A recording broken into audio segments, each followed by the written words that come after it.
राधा मेरी स्वामिनी और मैं राधे को दास, जन्म जन्म मोहे दीजियो श्री বৃন্দাবন ধামবাস।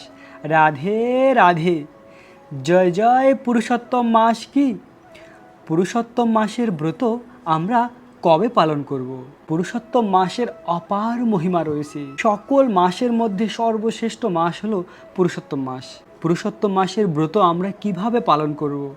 পুরুষোত্তম মাসের ব্রত পালন না করলে জীবনে কতটা দুঃখ কষ্ট হতে পারে, এবং পুরুষোত্তম মাসে আমরা কি আহার করব, কবে থেকে পুরুষোত্তম মাস শুরু হবে, কতদিন আমরা পুরুষোত্তম মাসের ব্রত পালন করব, এই সব কিছু আজ আমরা জানব। প্রিয় ভক্ত, ভিডিওর শেষ পর্যন্ত জুড়ে থাকুন। অনেক দুর্লভ লীলাকথা রয়েছে পুরুষোত্তম মাসের। তো এইবার পুরুষোত্তম মাসের ব্রত শুরু হবে 17ই মে থেকে। 17ই মে থেকে পুরুষোত্তম মাসের ব্রত শুরু হবে, আর 15ই জুন পর্যন্ত পুরুষোত্তম মাস চলবে। এই এক মাস পুরুষোত্তম মাস।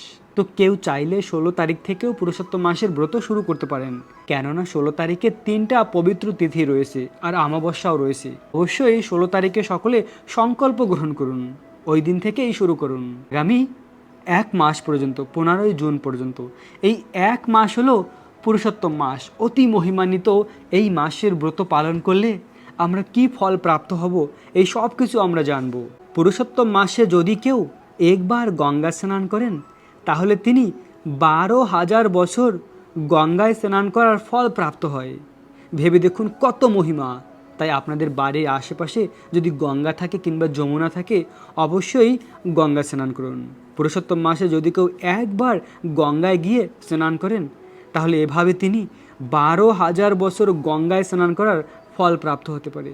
স্বয়ং বাল্মীকি মুনি এই পুরুষোত্তম মাসের ব্রত সম্বন্ধে বলেছেন, 1000 অশ্বমের যজ্ঞের ফল প্রাপ্ত হতে পারে যদি কেউ এই পুরুষোত্তম মাসের ব্রত পালন করে।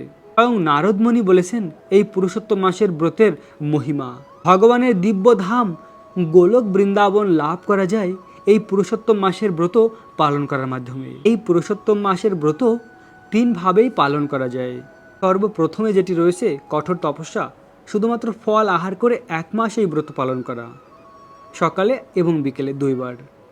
আর এরপরে রয়েছে দ্বিতীয় স্তরে হবিষ্যন্ন আহার করা। হবিষ্যন্ন সকাল আর বিকাল 2 বার গ্রহণ করা 1 মাস পর্যন্ত। এরপরে 3 নম্বরে যেটি রয়েছে নিরামিষ আহার গ্রহণ করা, যা কিছু নিরামিষ রন্ধন করে ভগবানকে ভোগ অর্পণ করে আহার করা। তবে সকলেরই কর্তব্য এই 1 মাস সকল প্রকার আমিষ আহার বর্জন। আমিষ আহার এই পুরুষোত্তম মাসে যদি কেউ করে, তাহলে তার অনেক অনেক বেশি পাপ হয়ে থাকে। পুরুষোত্তম মাসে যা কিছু আমরা করব, কার্তিক মাস থেকে 1000 গুণ বেশি ফল প্রাপ্ত হওয়া যায়। তার মানে 10 লক্ষ গুণ বেশি ফল প্রাপ্ত হওয়া যায় পুরুষোত্তম মাসে যদি কেউ ভগবানের নাম জপ করে। কিন্তু আবার এই পুরুষোত্তম মাসে যদি কেউ পাপ করে, তাহলে তার সেই পাপের ফল 10 লক্ষ গুণ বেশি। তাই পুরুষোত্তম মাসে অবশ্যই সকলে আমিষ আহার সম্পূর্ণ বর্জন করুন। অন্ততপক্ষে 1 মাস ভগবানের জন্য এই ব্রত পালন করুন, নিজের কল্যাণের জন্য। যেমন কার্তিক মাসে ঠিক সন্ধ্যার সময় ভগবানকে দীপ দেখানো হয়, তেমনই এই পুরুষোত্তম মাসেও ভগবানকে দীপ দেখাতে হয়, ভগবানকে ঘৃত দীপ দেখাতে হয়। আর একটি অষ্টকম রয়েছে, ব্রজের প্রসিদ্ধম নবনীত চৌরম গোপাঙ্গ নানন দুকুল চৌরম অনেক জন্মার্জিত পাপস্য চৌরম চৌরা গগন্য পুরুষা নমামি। এই চৌরাষ্টকম পাঠ করা উচিত।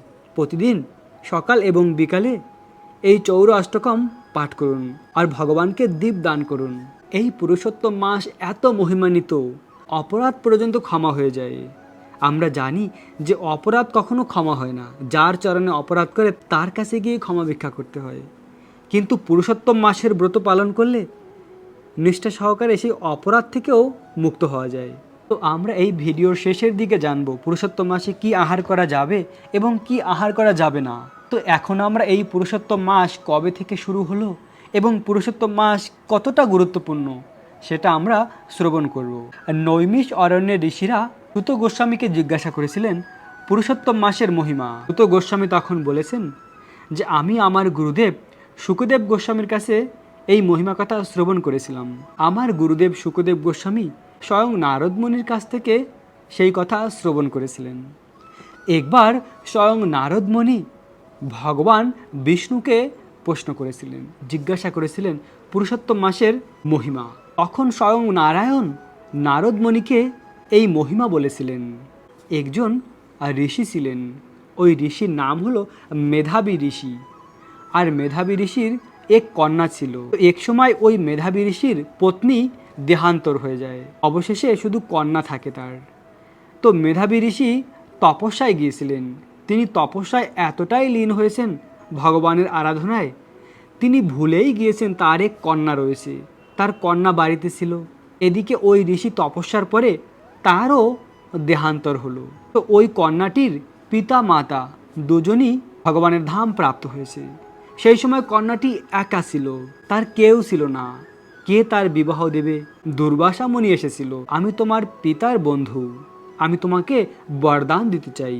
ওই কন্যাটি দুর্বাসা ঋষির কাছে বললেন যে আমার এই দুঃখ কষ্ট থেকে মুক্ত হয় এবং আমার একটি বিবাহ হয়। তখন দুর্বাসা মুনি তাকে বললেন, হে কন্যা, কিছুদিন পরেই পুরুষোত্তম মাস আগমন হবে, তুমি এই পুরুষোত্তম মাসের ব্রত পালন করো, 1 মাস এই ব্রত পালন করো। আর সকল বিধি তিনি বললেন। তখন ওই কন্যাটি অবহেলা করলেন যে এই ঋষিবর কি বলছে, পুরুষোত্তম মাস তো মল মাস, এই মাসে তো কোনো শুভকর্ম হয় না, এই মাসকে তো সকলেই ঘৃণা করে। তো এভাবে ওই কন্যাটি পুরুষোত্তম মাসের অবহেলা করেছিল। আর তখন দুর্বাসা মুনি ক্রোধান্বিত হয়েছিলেন, কিন্তু ক্রোধান্বিত হয়েও তিনি তাকে কোনো অভিশাপ দেয়নি, কেননা তিনি ছিলেন তার মিত্রের কন্যা, তার নিজের কন্যার মতো। তাই কন্যা সমান তাকে তিনি অভিশাপ না দিয়ে শুধু এইটুকু বললেন, যেহেতু তুমি পুরুষোত্তম মাসের অবহেলা করেছো, তোমাকে এর ফল ভোগ করতে হবে। এটা বলে দুর্বাসা মুনি ওই স্থান পরিত্যাগ করেছে।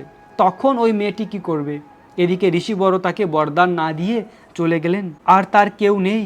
তখন ওই কন্যাটি মহাদেব শিব শঙ্করের তপস্যা করা শুরু করেছিলেন। 9000 বছর ওই কন্যাটি মহাদেব শিব শঙ্করের তপস্যা করেছিলেন। কঠোর তপস্যা করার পরে মহাদেব তাকে দর্শন দিয়েছিলেন।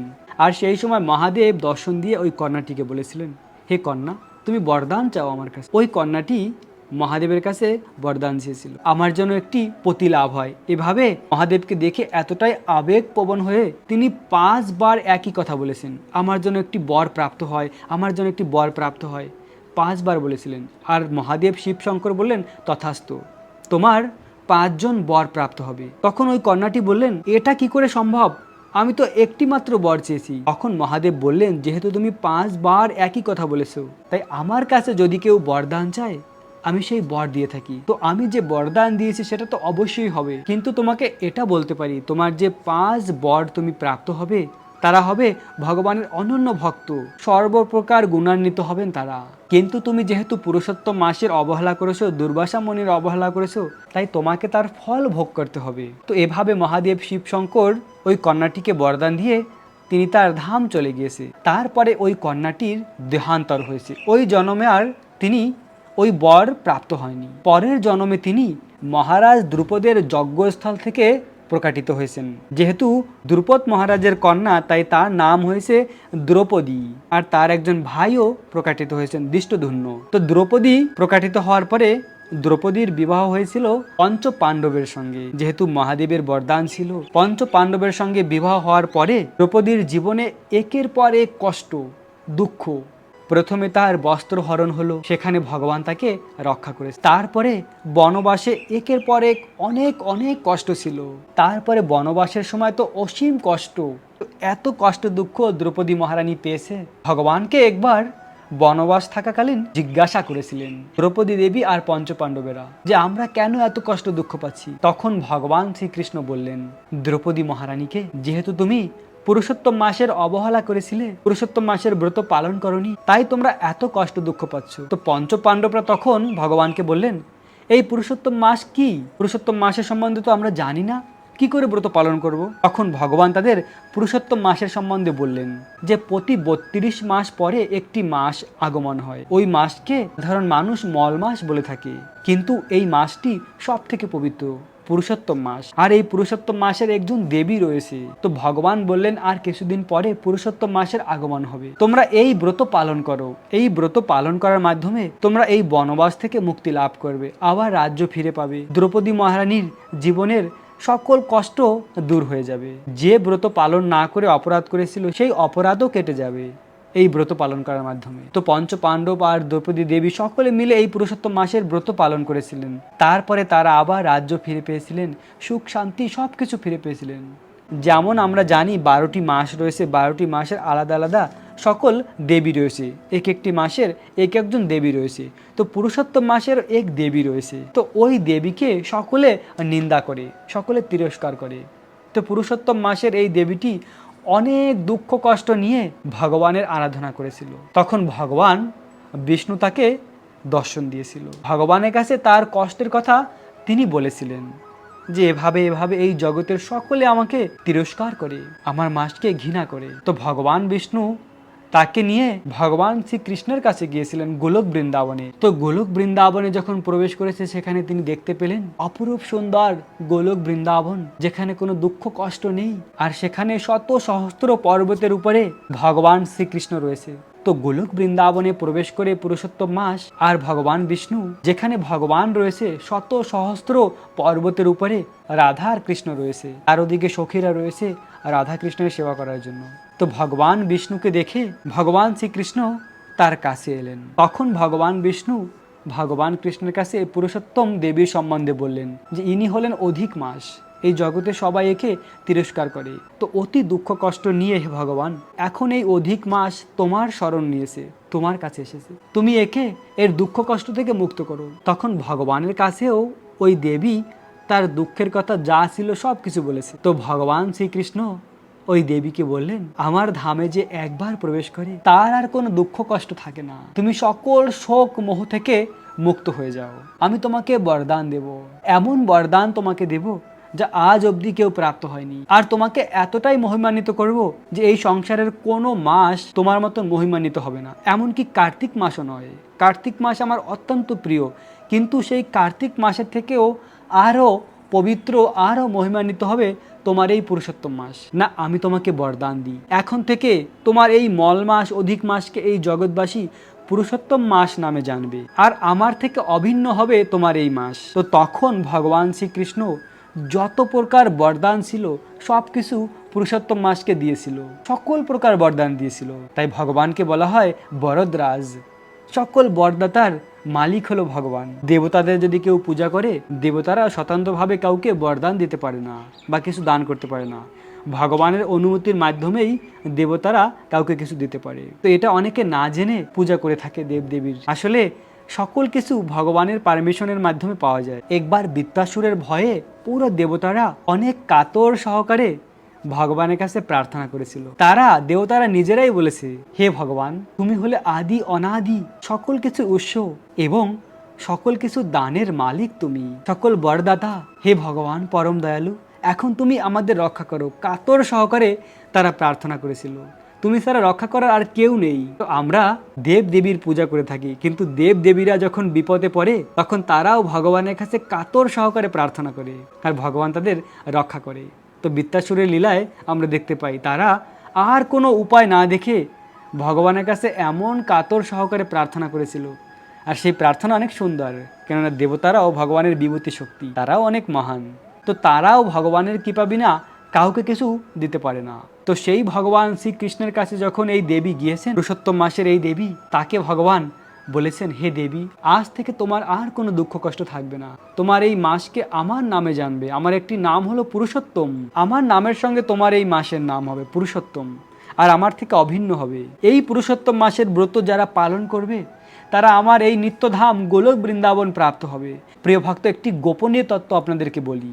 সাধারণত বৈদিভক্তির মাধ্যমে মানুষ বৈকুণ্ঠ ধাম প্রাপ্ত হয়, বৈকুণ্ঠের উপরে আর যেতে পারে না। বৈকুণ্ঠের স্বরূপ হলো চতুর্ভুজ নারায়ণের মতন, সেখানে গেলে স্বরূপ প্রাপ্ত হয়, সেখান থেকে আর কেউ কোথাও যেতে পারে না, সেখানে চিরদিন থেকে যায় ভগবানের নিত্যধাম। কিন্তু যদি কেউ গোলক বৃন্দাবনে যেতে চায়, যেখানে কৃষ্ণ রয়েছে, সেই গোলক বৃন্দাবনে যাওয়ার জন্য এই পুরুষোত্তম মাসের ব্রত পালন করা উচিত। এই পুরুষোত্তম মাসের ব্রত পালন করলে সে গোলক বৃন্দাবন ধাম প্রাপ্ত হয়, এরকম মহিমান্বিত রয়েছে। পুরুষোত্তম মাসে যা কিছু ভক্তি করা হয় তার 10,000 গুণ বেশি ফল লাভ করা যায়। পুরুষোত্তম মাসে সব কিছু মহিমান্বিত। পুরুষোত্তম মাসে গঙ্গায় স্নান করার অসীম ফল রয়েছে। পুরুষোত্তম মাসে গিরি গোবর্ধন পরিক্রমার অসীম ফল রয়েছে। পুরুষোত্তম মাসে সকলেরই উচিত গিরি গোবর্ধন পরিক্রমা করা। যদি কেউ গিরি গোবর্ধন পরিক্রমা না করতে পারেন তাহলে মনসে আমার এই ইউটিউবে ভিডিও বানিয়ে রেখেছি, মনসে ঘরে বসেও গিরি গোবর্ধনের পরিক্রমা করতে পারেন পুরুষোত্তম মাসে। কেননা পুরুষোত্তম মাসে গিরি গোবর্ধন মহারাজের পরিক্রমা করার অতি মহিমান্বিত। পুরুষোত্তম মাসে 33 সংখ্যাটা খুব শুভ। 33 বার ভগবানের মন্দির পরিক্রমা করা, 33 বার তুলসী মহারানীর পরিক্রমা করা, 33 বার ভগবানকে প্রণাম করা, 33 বার ভগবানকে দীপ দেখানো, তাছাড়াও 33টি তুলসী পত্র ভগবানের চরণে অর্পণ করা, 33টি ফুল ভগবানকে অর্পণ করা, যা কিছু করা যায় 33 সংখ্যাটা খুব মহিমান্বিত পুরুষোত্তম মাস। তাই আপনারা চাইলে পুরুষোত্তম মাসে 33 বার গিরি গোবর্ধনের পরিক্রমা করতে পারেন। আমি এর আগে অনেক ভিডিও বানিয়ে রেখেছি গিরি গোবর্ধন পরিক্রমার, তো আপনারা সেই ভিডিও দেখে দেখে মনসে গিরি গোবর্ধনের পরিক্রমা করুন পুরুষোত্তম মাসে। এর মাধ্যমে ঘরে বসেও একই ফল প্রাপ্ত হতে পারেন। তো প্রিয় ভক্ত, সকলেরই কর্তব্য পুরুষোত্তম মাসের ব্রত পালন করা, আর না হলে আমরা অনেক কষ্ট দুঃখ পাবো। তাই আপনারা সকলে অবশ্যই পুরুষোত্তম মাসের ব্রত পালন করুন। তো যেহেতু এইবার পুরুষোত্তম মাসের ব্রত শুরু হবে 16ই মে থেকে শুরু এবং 15ই জুন পর্যন্ত।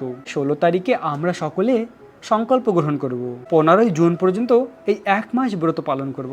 যে সকল ভক্তরা হবিষ্যান্ন গ্রহণ করবেন তারা কি কি গ্রহণ করতে পারবেন তা এখন আমরা জানব।